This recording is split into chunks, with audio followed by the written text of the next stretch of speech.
First of all, I'd like to congratulate Dan Mullen and his Florida team for winning the East.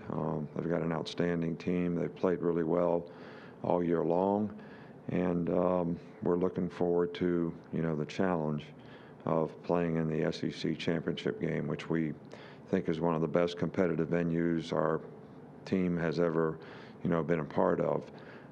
It's also the city of Atlanta, Mercedes-Benz Stadium. Southeastern Conference has made this really something special for the teams who participate, and we certainly appreciate and thank them for that. Florida is a very challenging team, one of the best offensive teams in the country in a lot of different ways in terms of touchdowns, scoring points, pass offense, great quarterback, really good mismatch players on the perimeter. It's going to be a very challenging game for our defense. Defensively, they create a lot of issues and problems with, Todd does multiple things and pressures and negative plays, and they have very good players, and they're very, very good on special teams. So this is really a solid team from top to bottom, and going to be a very challenging game for us. And we're looking forward to having the opportunity to play in a championship game. Thank you, Coach. At this time, if you have a question, please raise your hand virtually and you'll be identified. Your line will be unmuted to ask your question. As a reminder, please provide your name and affiliation prior to the question. We'll begin with Paul Newberry. Paul. Hey, Coach. How you doing? Paul Newberry from Associated Press. I want to ask you a bigger picture. I know you're a guy who stays kind of focused on the here and now, but you're the same age as Bear Bryant was when he retired. Have you given any thought to how long you want to do this, and what kind of keeps you going at age 69 when a lot of guys can call it a career? Well, I'm excited about the opportunity that we have in front of us, and obviously I love doing what I do, and want to continue to do it for as long as I feel like I can contribute in a positive way to the program. And that's about the only plan I have for the future. We've got a lot of good players here. We try to create a lot of value for our players here so that they have a better opportunity to be successful in the future, and that's very self-gratifying. But if I thought that my presence here was not something that was a positive for the University of Alabama or the program or the players, then I'd say it would be time not to do it anymore. All right, Coach, we'll go to Gene Fournette. Gene, go ahead. Hey, Coach. Gene Fournette from the Florida Times-Union in Jacksonville. When you look back to the 2009 SEC championship game, the first of your 5 national championships that year, how much did you anticipate or even could even fathom at that point how much of a landscape-changing game that would be as you fast forward 11 years after that? Well, I think the 2008 game probably had somewhat of a significant impact on the program here in the fact that, we lost to a very good Florida team, Tim Tebow, and they went on to win the national championship the next year. So I think our players learned a lot from that. The next year, for us to be able to play, a very similar team with Florida, a very similar team for us, and to win the game probably was a significant confidence builder that we could win games like that against good teams, and I think it did change the culture of the program in a positive way, which I think it was just another one of those steps that you take when you're trying to build a program to national prominence that you have to take, and our players did a really good job of it, and they had a really, really good team, and it was a really good game. Okay, Coach, we'll next go to Cassidy Hill. Go ahead, Cassidy. Hey, Coach. Cassidy Hill, Gatorbait Magazine. Actually, building off that, after that 2008 SEC championship game, you went to face Utah in the Sugar Bowl, fell to Utah, and Brian Johnson. Johnson, obviously the offensive coordinator now at Florida. What do you remember about him in that game, and how much was it a learning curve in defending tempo?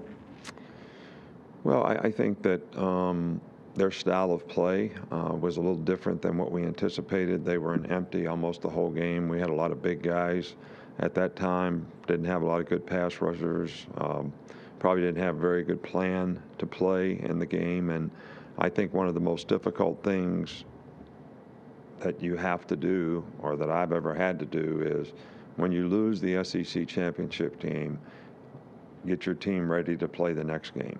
That's always been really, really difficult. So they had a great scheme. They did a great job of executing against us, and we didn't play great. And they had a really good team, and they deserved to beat us and win, and they certainly did. Coach, next we'll go to Steve Moulton of WZZN. Go ahead, Steve. Hey, Coach. Steve Moulton, WZZN. I was hoping you could speak to your defensive improvements this season, specifically your front seven, and how they've affected the pocket here in the latter portions of the season. Where do you think they've improved the most, Coach? Well, I think we've improved as an overall unit. I think early in the year we had 4 out of 5 new starters in the secondary. A lot of inexperience, made some mistakes. Had some new guys playing up front. I think it took a while for the group to develop confidence that they could play well, they could play together as a unit, get the concept of if everybody does their job, we have a chance to be successful. And I just think that the confidence got better with the young players, the confidence got better with the inexperienced players. And I think that, we just made some steady improvement, but we're going to get challenged in this game Saturday in a different way than, we've been challenged for a long time because of the quarterback, the scheme that they run, the mismatched players that they have. So this will be probably the ultimate challenge for this defensive group this week. Again, if you have a question, use the raise the hand function. We'll now go to Ron Wallace. Ron? How you doing, Coach Saban? Ron Wallace with Ballin' Down South. I just want to ask you, what is your secret, year in, year out? Those guys come out to play for you. How are you able to get those guys to just go out there and do what they're supposed to do each and every weekend, and definitely now coming into another SEC championship game? How do you do it? Well, first of all, we get good players, and I think, we've tried to create a culture here where everybody has to buy into the principles and values of the team and the organization, respect those principles and values and respect each other, and have confidence that those things are going to help them be successful individually in terms of how they create value for themselves, and also collectively how effective and consistent our team can execute. This year's team has done a really good job of that. We haven't had a lot of issues and problems on our team all year long, and it's been a very disruptive year from, the whole COVID standpoint and what we've all had to go through to improvise and adapt to what we had to do to play football this fall. But our players have done a good job of handling that, shown a lot of maturity. So the intangibles that we instill, with that culture, whether it's discipline, mental and physical toughness, people understanding how important it is for them to be responsible for their own self-determination in terms of doing their job and doing what they need to do, and the work that it takes to be able to create these kind of opportunities for yourself. And I think it's all part of the culture that we try to create, and I think when people come here, that's the expectation that they have, and that's what they buy into. We'll now go to Tony Soklas. Tony, go ahead. Coach, you kind of talked about it with the front seven, but what have you seen from Will Anderson, and how has he kind of taken his game to the next level over the last 3 games? Well, Will's played well for us all year long. He's one of the young players that I was talking about that obviously got a lot better through the game experience, knowledge and experience that he gained throughout the season, and he has played extremely well. I think, again, he's more comfortable and confident in what he's supposed to do, and has the confidence that he can do it well in the game. So he has been a really good player for us, but I think he's played well all year long. Coach, we'll now go to AP Stebbin. AP? Yes, good afternoon, Coach. This is AP Stedham, WHEP AM and FM, Foley, Alabama. Coach, what what's the difference with Will Reichert this year? He's been very successful, and I know you have criteria for all the positions. What's the criteria when you're evaluating a kicker? Well, the difference for Will Reichert this year is he was very good last year. People don't remember that after 4 or 5 games he was injured and never was able to come back from that injury, but he was very successful for us prior to that injury. So we were excited to get him back, and he certainly had a phenomenal year this year in terms of his consistency and accuracy and field goal kicking, and that's been a real positive for our team. Coach, we'll go to Mike Rodak of Alabama Media Group. Mike? Yeah, Nick, where have you seen Christian Harris improve the most since last season? And if he's able to play on Saturday, what does he bring to the defense? What sort of qualities? Well, I think last year playing as a freshman was probably difficult in terms of he was playing with another freshman, so there wasn't even anybody for him to sort of lean on to make calls, and there wasn't a lot of confidence probably in either guy, so they played with a lot of apprehension at times in terms of not having a total feel and understanding for what was required of them. And I think, again, through that same knowledge and experience that he's gained and playing with Dylan this year, who has knowledge and experience, can make all the calls, plays with a lot more confidence, and but he's very athletic. He can run. I think once players get rid of the anxiety of worrying about what I'm supposed to do and really know what they're supposed to do, then they can go play fast and make plays, and he's certainly done a good job of that for us all year long. Coach, we'll go back to Steve Moulton of WZZN. Go ahead, Steve. Coach, I was wondering, a kid from up here in North Alabama, LeBrian Ray, is there an update on him, and how is he progressing, Coach? Right. Well, he's struggled a little bit with this elbow injury. It's been kind of on again, off again, and he's probably questionable for the game. All right, Coach, we'll go to David Pascal. Go ahead, David. Wanted to ask, I know you were asked earlier about coaching and your career and how much further, but I was curious about this year alone. I mean, given that you had the week with the false positive and then you did test positive, has this personally been a more trying year for you compared to other years just because of what we've all had to encounter? Well, I think it's been that way for everybody in the world. I told our players early on this season and told all the coaches and everyone that there was going to be a lot of disruptions in this season. Things were not going to be normal. They were probably going to be more abnormal than normal. And the team that could handle those disruptions the best would have the best chance to be successful long term. So I think our whole organization was kind of geared up for it. So we've had a lot of those things happen, and it hasn't affected us. So now we have an opportunity to try to finish the season the right way, which is another sort of obstacle that I don't care if you're running track in high school or junior high, the coach is always saying run through the finish line, and that's the challenge that we have right now. So, but yeah, it was different. It's the first time in a long time that I couldn't go to practice.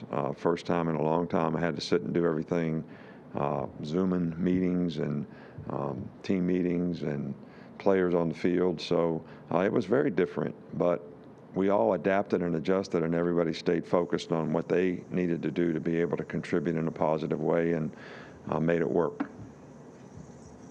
Coach, we'll go next to Gene Fournette. Go ahead, Gene. Yes, Coach, Gene Fournette from the Times Union in Jacksonville again. Do you feel like, given the way the CFP rankings are at right now, that the SEC would be deserving of having 2 teams in the college football playoff, regardless of how Saturday night's outcome shakes out?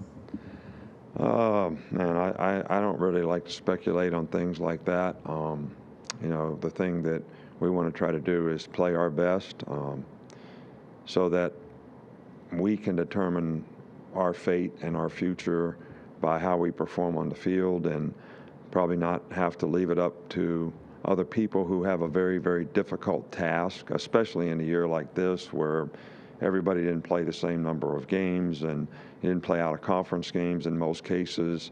So it's a very difficult task. So we understand that, but we also respect the people that have to make it. And, you know, we're just hopeful that we play well enough to get an opportunity to play in the playoffs.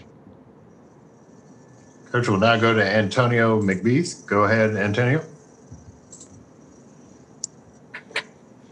Hey, Coach, this is Antonio McBeth from WUMP here in Huntsville. How difficult was the challenge of preparing for an SEC championship game and wrapping up the early signing period in the same week?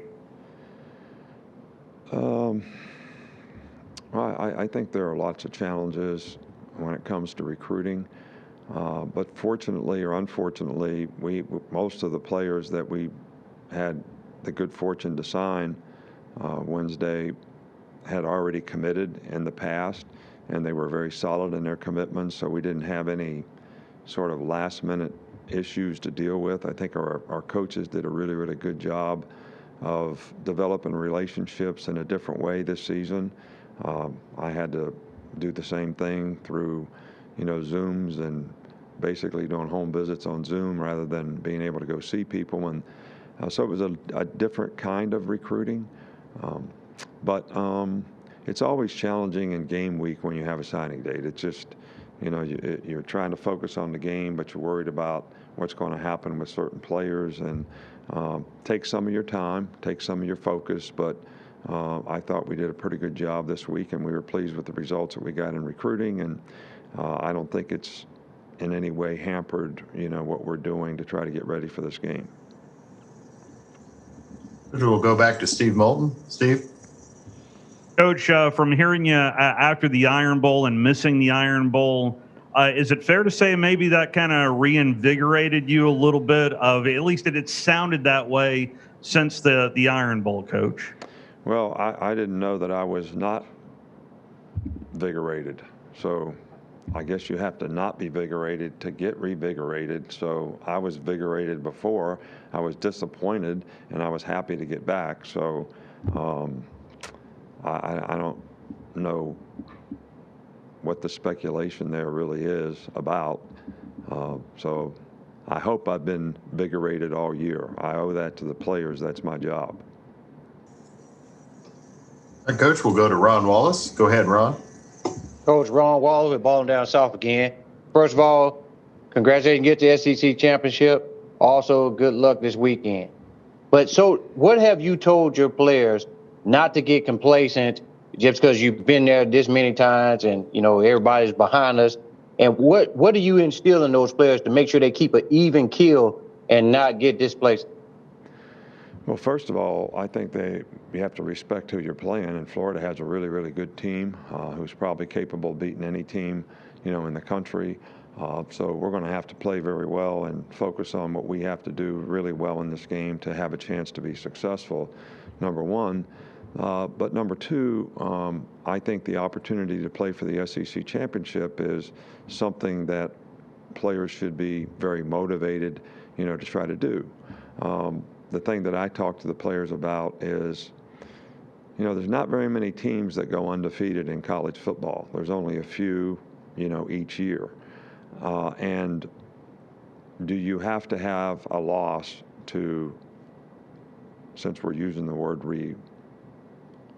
reinvigorate yourself, do you have to have a loss to be able to do that as a player, or can you stay focused? Can you keep the intensity? Can you continue to create the right habits in practice, in preparation, so that you have an opportunity to go out and play well, regardless of the grind of the season, regardless of how many games you won? So you got to focus on what's in front of you, because at this point in the season, it's like the playoffs. It's like a new season. What you did during the season really doesn't have any influence on the outcome of what you do moving forward. And you have to have the maturity to understand that and stay focused on what you need to do to continue to play well, and think that the people that you're going to play against at this time of the season are going to be the best players you played against all year long. This video was brought to you by the Alabama Department of Labor. Visit your local career center today to learn about our on-the-job training program for employees and employers.